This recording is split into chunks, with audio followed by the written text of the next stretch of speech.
Greetings, fellow nationalists. Today is the 12th of December 2019. Ireland's first conviction for female genital mutilation has highlighted how girls are at risk here. Foreign invader girls. Quote, there was no anaesthetic, nothing, unquote. Called for urgent action to protect girls in Ireland from FGM. A married couple, foreign invaders, last week became the first people in Ireland to be convicted of carrying out female genital mutilation. The practice refers to the ritual cutting or removal of some or all of the external female genitalia for non-medical reasons.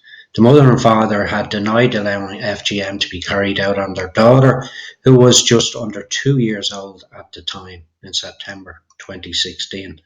They had claimed their daughter sustained her injuries after falling onto a toy while not wearing a nappy at the family's Dublin home. This version of events was disputed by 3 medical experts who gave evidence. The couple, who can't be named for legal reasons, were remanded in custody last week. They will be sentenced by Judge Elma Sheehan on the 20th of December.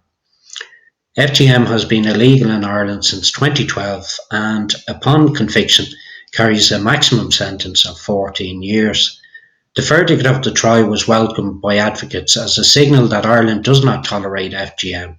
Many hope it will act as a deterrent to people who are considering carrying out the harmful practice. The trial raised a number of questions about what this country needs to do to prevent FGM from happening here. Well, how we can prevent it is first of all, start deporting all these third world invaders and to close our borders to them in the future. It is estimated that 6,000 females, foreign invaders, living in Ireland have undergone FGM, which is sometimes referred to as cutting, and thousands more at risk. Women who have undergone the practice can experience lifelong physical and psychological effects, cruel and degrading. Advocates have said more than legislation is needed to help prevent vulnerable girls and women, and have called for a national action plan to be introduced to tackle the problem.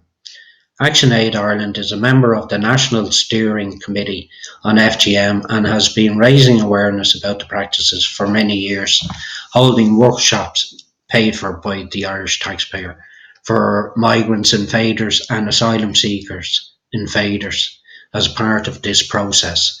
Siobhan McGee, ActionAid Ireland CEO, said FGM, quote, reflects deep-rooted inequality between the sexes and constitutes an extreme form of discrimination against women and girls, unquote. Quote, it is nearly always carried out on minors without consent and is a violation of the rights of children. The practice also violates a person's right to health, security and physical integrity, the right to be free from torture and cruel, inhuman or degrading treatment, and the right to life when the procedure results in death.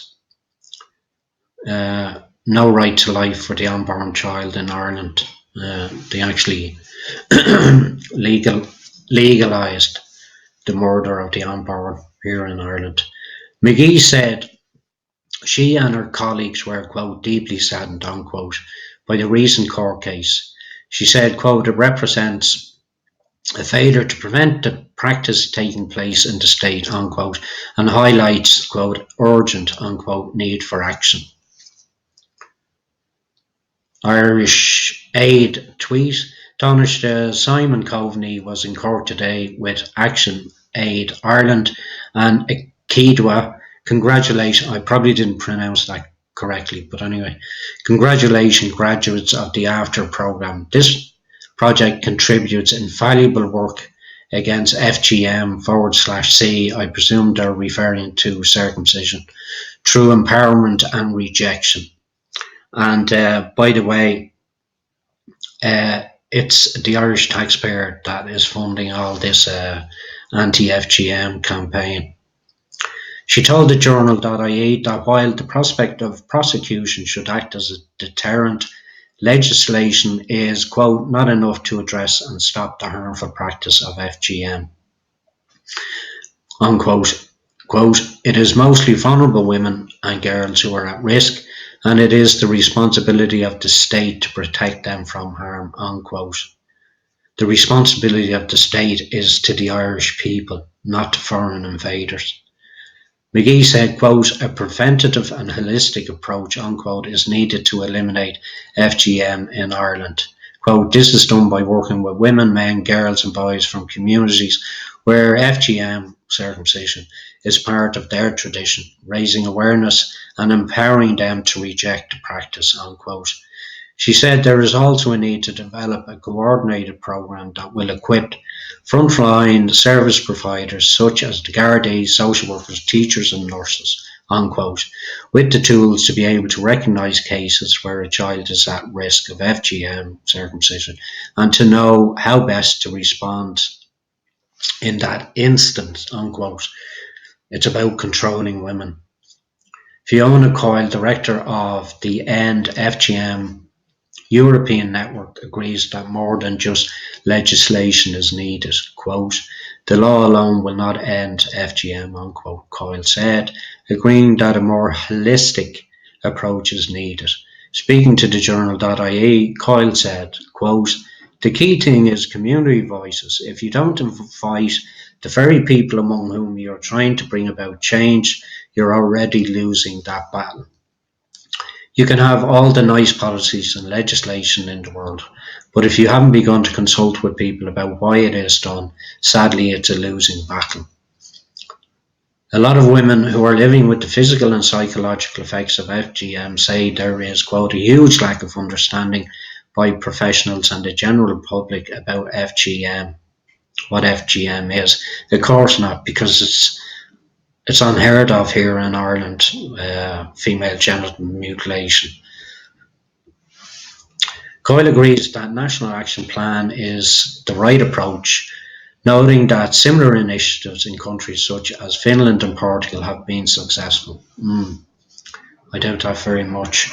She said FGM is very often placed under a country's health or justice department, or under a department that deals specifically with women's issues, if there is one, quote, but it really does take an overall holistic approach, pardon me, unquote, involving a number of departments and non-government organisations.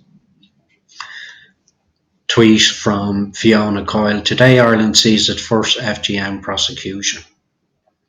It is a global issue, and in Europe alone we have nearly 350,000 girls at risk.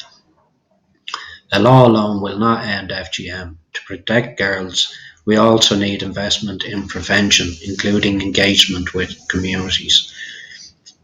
All at the taxpayer's expense, as I said. A key to preventative measures required. FGM can be eliminated by using a holistic approach, legal awareness raising and working directly with affected communities. Parents found guilty in Ireland's first female genital mutilation trial. Coyle said, effectively dealing with the issue will take a lot of investment, taxpayers, as there needs to be long-term community engagement where organisations build up trust over time. Quote, you can't start on the defensive saying, don't do that, that's wrong. You have to understand why FGM is practiced. Sometimes it's for religious reasons, sometimes it's for social reasons. This practice predates religion. It's over 5,000 years old, and it really is everywhere in the world. It's about controlling women. Coyle noted that some women in Ireland and elsewhere were forced to undergo a clitoridectomy, the removal of their clitoris, similar to what's known as FGM type 1, in the 1800s and in some cases more recently, if they were found to be enjoying sex or, quote, caught masturbating. There are 4 different types of FGM, and the age at which females undergo it can vary from newborn to adult. The practice is often seen as a rite of passage into womanhood, with a woman or girl not deemed fit for marriage until she undergoes it. In many cultures, it is connected to child marriage. FGM is often assumed to reduce a female's sexual desire and to increase the chance she will remain a virgin until she's married. At least 200 million girls and women have undergone FGM in around 30 countries, mainly in Africa, the Middle East, and Asia, according to the United Nations. Some Muslims, Christians, and members of other religions carry out the practice. Regarding Christians, there, I looked that up, and it's basically it's practiced by various tribes. It's ancient tradition, so it's more to do with tradition rather than with their faith. Social norms. The End FGM European Network comprises 27 organisations across Europe. Members are surveyed each year, and Coyle said the second biggest issue they encounter in their work, after lack of funding, is a lack of training of professionals. She said the UK and France, both wealthy countries with a large invader migrant populations, are probably the quote furthest ahead unquote in terms of initiatives to tackle FGM. There have been a number of FGM convictions in France.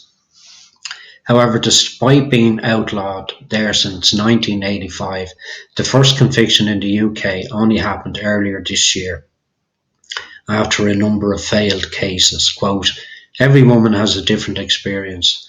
There are so many different types of stories. The physical and psychological impact is different for every woman. It's so important that professionals really understand that, unquote, Coyle said. Quote, it's about educating those who are in the country, but again, in a way that is not going to lead to stigma in one community, unquote. Training for professionals must dispel common myths about FGM, such as the fact it is only done by people from African countries, Coyle said. People say things like, quote, that's barbaric, how can a mother do that to her child? But it's broader than that. Parents do it from a place of love. Their child will not be accepted into that society if they don't undergo FGM. While noting that they are very different, Coyle compared carrying out FGM to getting a child baptized. For many people, it's a tradition that is simply done and not questioned. Quote, a lot of Irish people baptise their children to get them into schools. I've never heard of that before. While they don't have faith, there are some done things in society that are people just following the norm, unquote, Coyle said. She noted that many people believe FGM is only carried out in certain African countries. Quote, it's not just the African diaspora. Indonesia has one of the highest rates of women who have undergone FGM. It happens in Malaysia, Russia, South America, and South America on a smaller scale. That should have been South Africa, pardon, unquote, Coyle said. I was cut 4 times. Can't pronounce this invader's name. Mehret Yemen underwent 4 FGM procedures before she was 10 years old while growing up in Sudan. She said the procedure was carried out more than once as the woman doing it claimed it was not done properly on the previous occasions. Quote, she kept coming and said, oh, last time I didn't do a good job. The last time I was cut, it was with my younger sister. I was around 9 and she was 3 or 4. It was painful. My brothers actually had to hold me down. She used the same blade she used on my sister because we were just side by side. There was no anesthetic, nothing. Despite the pain the girl goes through, Yemaine said the day the procedure is carried out is treated like a celebration. There was a party and her friends were invited. It was a normal part of growing up that she didn't really question until she was older. Yemaine moved to Ireland in 2004 and lives in Portarlington, County Laois, with her 2 sons. She has been raising awareness about FGM and the impact it has had on her for about 9 years. Well, the law passed in 2012, which was great to see, but now we need to educate to eradicate FGM for good, unquote. Humane said it's, quote, vital that healthcare workers, creche workers and teachers are trained about how to deal with FGM cases and, where possible, spot children who are at risk. Those are the ones who can actually see the kids closely and they have to know what they are looking for. We are trying to educate them in how to approach it, unquote, she said. Humane said FGM is a form of child abuse and suspected cases should be reported to the Gardaí. She said she has chosen to tell her story to show other women who have undergone FGM that they can survive it, but that it should never have happened to them in the first place. She said a lot of people expect her to tell a story with, quote, horrifying gory detail, unquote, but adds, quote, it's not about that. I'm just trying to send a message, unquote. Humane said her brothers who held her down while she was cut no longer agree with FGM, partly because of her activism. Humane is a member of Equita, a group which focuses on issues affecting migrant women in Ireland and has been working to eradicate FGM for 20 years. Salome Magua, Aquita's founder, said, quote, the hidden nature of FGM and the fact that it involves women and girls' private body parts makes it very hard to detect and control, unquote. She said last week's confession, quote, sent a very strong message to anyone who might be planning to subject their daughter or daughters to FGM in Ireland, unquote. Magooba, sorry for pronouncing it wrong, said a national action plan an interagency working group is needed to, quote, ensure effective coordination and monitoring, unquote. Urgent action needed. Akidra worked with ActionAid Ireland to deliver workshops paid for by the Irish taxpayer about the dangers of FGM at direct provision centres in Cork. Both organisations are members of the National Steering Committee on FGM, a network that has been calling on the government to adopt a coordinated approach across various departments, as well as work with civil society groups and survivors. McGee said the recent court case highlights, quote, the urgent, unquote, need for a national plan to be implemented. Pardon me. Quote, the state must put in place a national coordinated interagency response drawing on expertise of civil society, including relevant public services. The approach design must be survivor centred so that survivors are supported. This is badly needed to ensure there isn't ever a case such as this in the Irish courts again, unquote. Orla Ryan. Panel notes the importance of engaging a broad spectrum of people when trying to tackle FGM survivors, those at risk, family members, healthcare workers, teachers, policymakers, religious leaders, etc. This is Ireland Look, all foreign invaders. Speaking at Aquida's anti-FGM conference in October in Dublin, Aidan O'Driscoll, Secretary-General at the Department of Justice, said FGM is, quote, a key human rights issue, unquote, and, quote, one of the most serious forms of gender-based violence, unquote. He said the understanding of FGM in Ireland is, quote, developing, unquote, and state services need to work with NGOs, healthcare services, migrants, invaders, and others to help tackle the issue. When Taoiseach and Foreign Affairs Minister Simon Coveney was questioned about the topic in the Dáil last month, he stated that the government, quote, supports the development of legislation outlining FGM, funds community and media education initiatives on FGM and provides training to improve healthcare and protection services for those affected, unquote. Coveney noted that the HSE is working to raise awareness of the health implications of FGM among at-risk communities. Quote, an FGM resource pack for health professionals and relevant staff in maternity and associated settings has also been disseminated.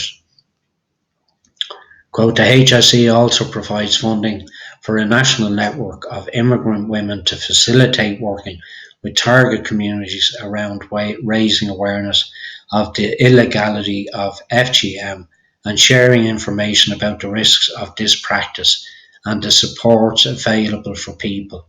Quote, we're doing a lot, but we need to do more, unquote, he stated. Well, that's it for today, lads. Uh, it's just insane. It really is insane. This is cultural enrichment. This is diversity as our strength. These are the kind of practices that these third world foreign invaders bring with them. And then the Irish taxpayer has to fund these so-called workshops to promote uh, against FGM. It really is. It's insane. Uh, anyway, that's it for now, lads. Take care of yourselves. Boo and the boss.